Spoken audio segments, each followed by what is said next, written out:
वो सिर्फ एक खिलौना नहीं था जो ज़मीन के नीचे चुपचाप दबा हुआ मिला। जब एक बच्चे ने उसे उठाया तो उसके साथ सिर्फ मिट्टी नहीं, कुछ और भी घर आ गया।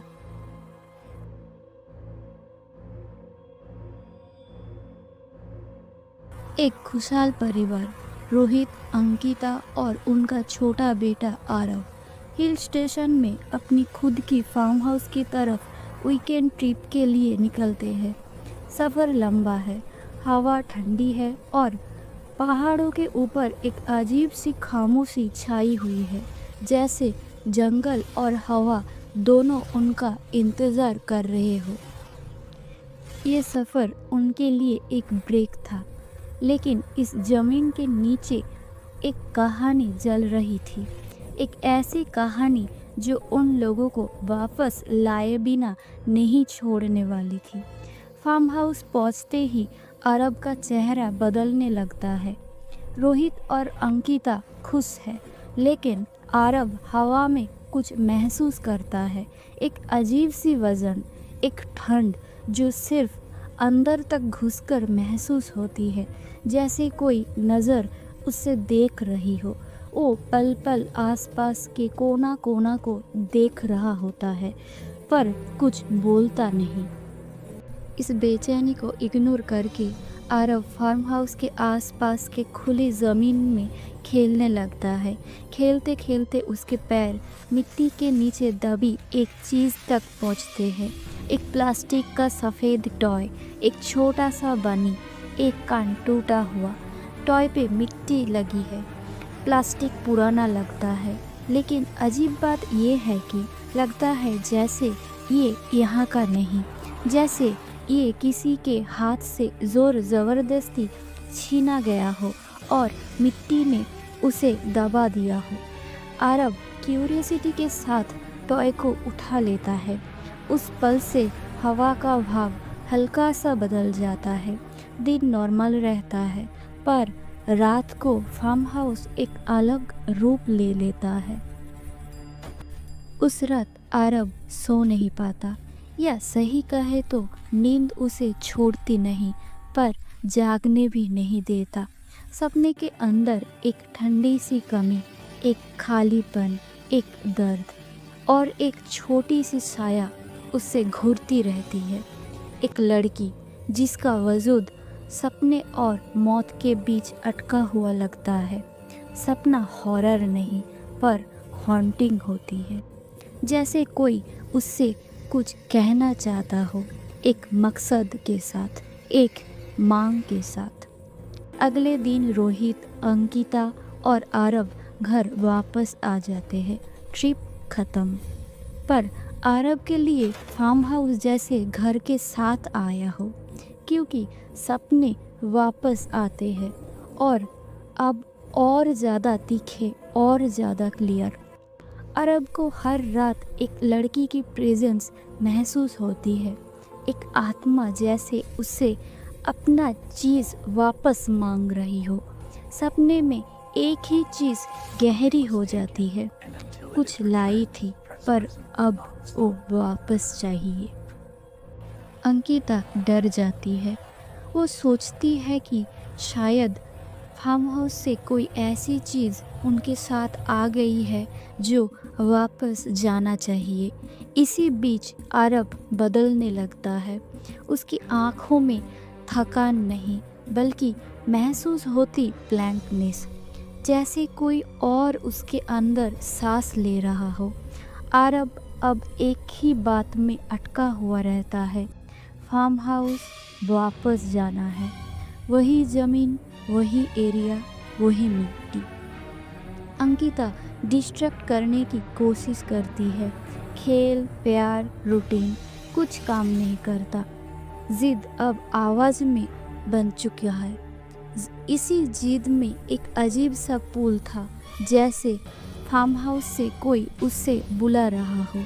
फाइनली अंकिता एक प्रीस्ट को बुलाती है और आरब को लेकर फार्म हाउस वापस जाती है।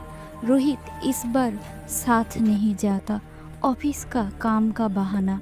लेकिन अंकिता के दिल में एक सवाल चुप जाता है, जो अभी उठा नहीं पर दब गया था।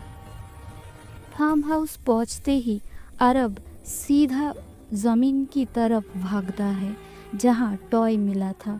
बिना रुके, बिना देखे, बिना बोले वो खुद अपने हाथों से मिट्टी खोदना शुरू करता है, एक ऐसी हिम्मत और गुस्सा के साथ जो एक बच्चे में नहीं मिलती। उसके नाखून, उसकी उंगली मिट्टी और खून से भर जाते हैं, लेकिन वो रुकता नहीं। जैसे उसे याद हो कि वहाँ कुछ था, जैसे वहाँ कोई था, जैसे वो जानता है कि उस मिट्टी के नीचे चीख दबाई गई थी। डर के मारे अंकिता उसे वापस लेकर आती है। आरब रेजिस्ट करता है और एक पल आता है जब वो अपनी ही माँ के ऊपर फोर्स यूज़ करता है। एक पैनिक, एक रेज जो अंकिता को तोड़ देता है। वो सब कुछ रोहित को बताती है। दोनों मिलकर अरब को साइकोलॉजिस्ट के पास ले जाते हैं। साइकोलॉजिस्ट के हिसाब से स्ट्रेस, इमेजिनेशन, ट्रॉमा। लेकिन अंकिता की माँ होने वाली शक्ति के अंदर एक आवाज़ कहती है, ये सिर्फ इमेजिनेशन नहीं है, कुछ और भी चल रहा है। अगले महीना एक बुरा सपना बनकर जाते हैं।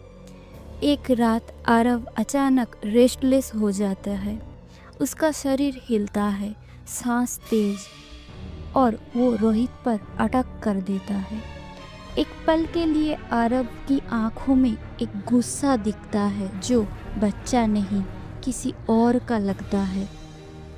इस पल के बाद अंकिता को समझ आ जाता है ये कुछ नॉर्मल नहीं है, और वो फिर पृष्ठ को कांटेक्ट करती है। पृष्ठ एक ही चीज़ कहता है, सच फार्म हाउस में दबा है, वहाँ वापस जाओ। इस बार अंकिता, पृष्ठ और अरब तीनों फार्म हाउस वापस जाते हैं। अरब फिर से उसी जगह जाते हैं, लेकिन आज कुछ अलग है। वही जगह पहले से खोदी हुई है, मिट्टी बदली हुई, घास हटी हुई, और नीचे कुछ नहीं, जैसे जो वहाँ था ऑलरेडी कोई ले गया हो। तीनों कंफ्यूज, पर एक चीज़ और महसूस होती है, कोई उन्हें देख रहा था। फार्म हाउस की दीवारों के पीछे से एक खाली खिड़की के अंदर से एक नज़र जो उनके शरीर को कांपा देती है। तभी अंकिता के फ़ोन बजता है, रोहित का कॉल। एक गुस्सा, एक ऑर्डर, अभी के अभी घर लौट जाओ। जब कॉल कटता है, अंकिता के अंदर एक शक जन्म ले चुका होता है। रोहित सच छुपा रहा है।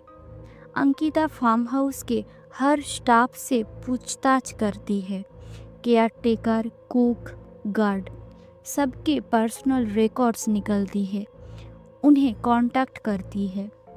पहले कोई नहीं बोलता, पर जब वो उन्हें प्रेशर देती है, एक राज जमीन के नीचे से ऊपर आ जाता है। रोहित इस फार्म हाउस में रेगुलर आता था, एक और औरत के साथ और एक छोटी लड़की के साथ। वो लोग कुछ दिन फार्म हाउस में रुकते थे और फिर चले जाते थे। अंकिता के लिए ये सच उसकी सांसों को जमा देती है, क्योंकि उससे इस औरत और लड़की के बारे में कभी नहीं पता था। इन्वेस्टिगेशन जो शुरू होती है वो पति के सीक्रेट रिकॉर्ड्स पर ख़त्म होती है। रोहित का एक अफेयर था, एक मिस्ट्रेस और एक बेटी।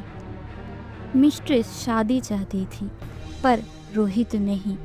एक रात फार्म हाउस में बहस होती है, गुस्सा का फूटना, ईगो का टकराना, और फिर रोहित दोनों को मार देता है, मिस्ट्रेस और अपनी बेटी को। उनकी बॉडीज फार्म हाउस के नीचे दबा दी जाती है, वही एरिया जहां आरब खोद रहा था।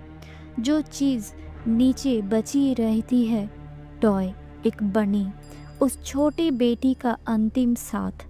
जब अंकिता और आरव फार्म हाउस आए, आरव ने वही टॉय उठाया और टॉय उठाने के साथ उस लड़की की आत्मा का अधूरा बोझ उसके अंदर घुस गया। आरव ने सिर्फ एक खिलौना नहीं उठाया था, उसने एक अधूरा सच, एक अधूरा गुस्सा, एक अधूरी चीख उठा ली थी। अब आरव के सपने, उसकी बेचैनी, उसकी पोजीशन, सब एक ही आवाज़ बनकर कह रहे थे, जो चीज़ तुम ले आए हो, अब वो चीज़ वापस चाहिए।